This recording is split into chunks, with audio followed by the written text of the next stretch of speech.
क्या आपने कभी सोचा है कि इतिहास के पन्नों में एक समय ऐसा भी था जब भारत को सोने की चिड़िया कहा जाता था?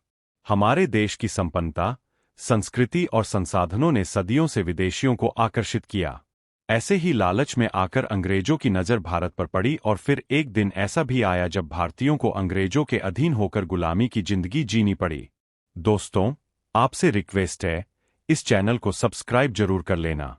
तो चलिए इस कहानी को आगे बढ़ाते हैं। इतिहास अनेक सभ्यताओं, संस्कृतियों और विदेशी आक्रमणों का गवाह रहा है, लेकिन इन सभी में सबसे निर्णायक प्रभाव अंग्रेजों का रहा, जिन्होंने भारत को लगभग 200 वर्षों तक गुलाम बनाए रखा। वे व्यापारी बनकर आए और सम्राट बन बैठे, लेकिन भारत ने भी हार नहीं मानी और अंततः उन्हें भारत से बाहर का रास्ता दिखा दिया। यह कहानी है भारत की स्वतंत्रता की, संघर्ष की, बलिदान की और अंततः विजय की। लेकिन क्या आपने कभी यह सोचा है कि अंग्रेज भारत कैसे आए और उन्होंने कैसे धीरे धीरे पूरे देश पर हुकूमत कर ली? भारत की समृद्धि ने अंग्रेजों को आकर्षित किया। भारत को भले ही सोने की चिड़िया कहा जाता था, लेकिन यहाँ सिर्फ सोना, चांदी और हीरे जवाहरात ही नहीं थे, बल्कि भारत कृषि प्रधान देश था। यहाँ के मसाले, सूती वस्त्र, रेशम और अन्य उत्पाद यूरोपीय देशों में अत्यधिक लोकप्रिय थे। इन्हीं मसालों की खुशबू ने अंग्रेजों को भारत तक खींच लाया।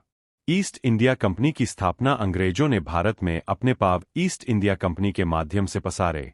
इस कंपनी की स्थापना 31 दिसंबर 1600 को महारानी एलिजाबेथ प्रथम के आदेश से हुई थी।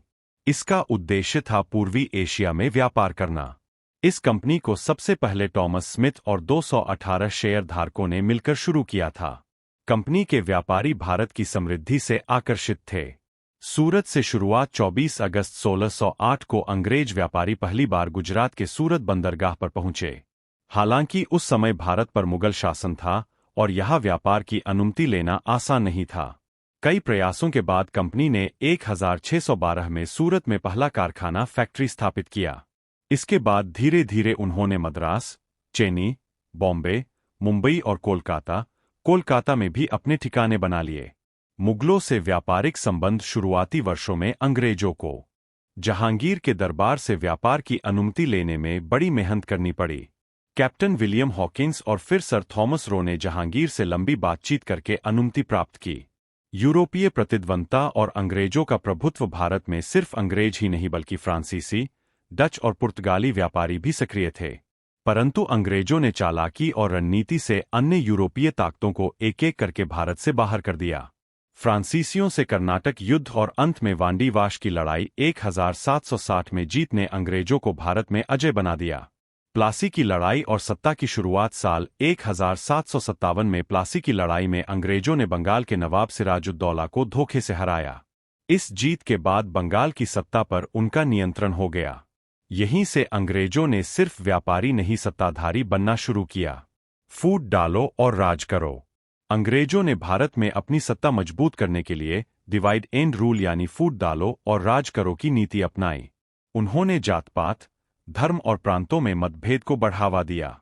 वे राजाओं, नवाबों को आपस में लड़वाते थे और फिर मध्यस्थ बनकर खुद फायदा उठाते थे। शोषण और लूट। एक बार सत्ता मिलने के बाद अंग्रेजों ने भारत की संपत्ति को लूटना शुरू कर दिया। किसानों को जबरदस्ती अधिक कर देना पड़ता था और उनके उत्पाद उन्हें सस्ते में बेचने के लिए मजबूर किया जाता। बंगाल का भयंकर अकाल 1770 अंग्रेजों की राजस्व नीति का ही नतीजा था, जिसमें लाखों लोग भूख से मर गए। ईस्ट इंडिया कंपनी से ब्रिटिश सरकार तक 1857 की प्रथम स्वतंत्रता संग्राम सिपाही विद्रोह के बाद अंग्रेज सरकार को एहसास हुआ कि कंपनी भारत को संभाल नहीं सकती। इसलिए 1858 में ब्रिटिश सरकार ने ईस्ट इंडिया कंपनी को भंग कर दिया और भारत को ब्रिटिश क्राउन के अधीन कर दिया गया। अब भारत में सीधे ब्रिटिश राज शुरू हुआ, जिसकी प्रमुख थी ब्रिटेन की महारानी विक्टोरिया। स्वतंत्रता संग्राम की शुरुआत 1857 के विद्रोह के बाद देश भर में स्वतंत्रता की चिंगारी फैल गई। लाल बालपाल, भगत सिंह, चंद्रशेखर आजाद, सुभाष चंद्र बोस और महात्मा गांधी जैसे वीरों ने देश को आजाद कराने के लिए आंदोलन शुरू कर दिए। आखिरकार भारत आजाद हुआ। लगातार संघर्षों, आंदोलनों और कुर्बानियों के बाद 15 अगस्त 1947 को भारत स्वतंत्र हुआ। हालांकि अंग्रेज हालांकि अंग्रेज भारत से बहुत कुछ लूट कर ले गए। सोना, चांदी, वस्त्र, फसलें और संस्कृति। एक समय जो देश सोने की चिड़िया था, वह गरीबी और भूखमरी से जूझ रहा था।